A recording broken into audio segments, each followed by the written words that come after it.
വടകരയിൽ CPM-ന് രാഷ്ട്രീയ വെല്ലുവിളി ഉയർത്തിയ RMP നേതാവായിരുന്നു TP ചന്ദ്രശേഖരൻ.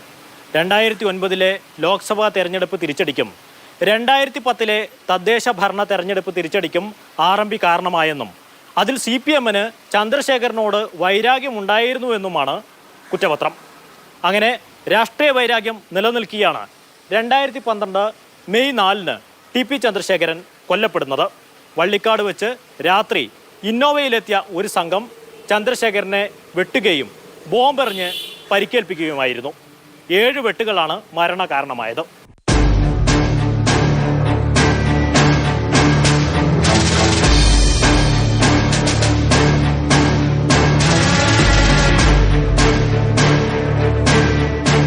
പ്രതികൾ ഉപയോഗിച്ച ഇന്നോവ അന്വേഷണ സംഘത്തിന് വളരെ പെട്ടെന്ന് കണ്ടെത്താനായി. പ്രതികളെ ഓരോരുത്തരെയായി പിടികൂടി. 2012 ജൂൺ 15-ന് മുടക്കോഴി മലയിൽ വെച്ച് മുഖ്യപ്രതികളായ കൊടിസുനിയും കിർമാണി മനോജും മുഹമ്മദ് ഷാഫിയും അറസ്റ്റിലായി.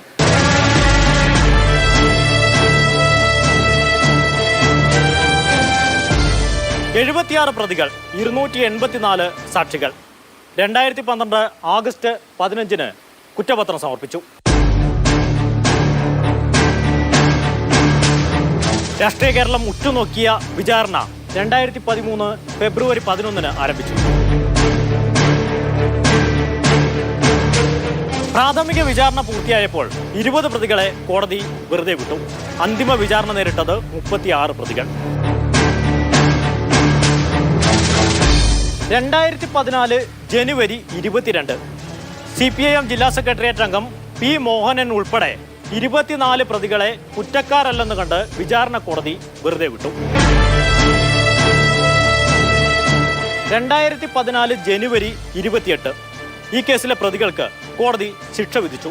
12 പ്രതികളായിരുന്നു കുറ്റക്കാർ.